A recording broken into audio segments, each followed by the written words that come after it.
Kanyang kwento nga ay takbuhan daw sila bago sila nakarating yata ng gym. Sila ay napunta sa babuyan dahil hindi nila alam kung paano sila kikilos, nagpuputukan, pero ang akala nila hindi sila makakaligtas, mamamatay. Mamamatay sila, ang kanilang buong pamilya, hanggat dumating daw ho kayo.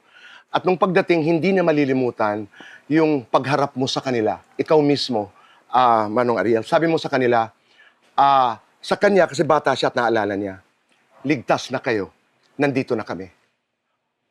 Protektahan namin kayo. And that boy, Dexter, has not forgotten that story. Pag kayo nasa bakbakan ho, how do you make sure na less ang distraction? Na ito lamang po. Ang palagi kong sinasalang-alang-alang, yung mga tao ko. Kasi kung hindi ako magiging decisive, mas maraming magiging casualty sa mga tao ko. It's all survival, di ba? Right. But that was a long battle.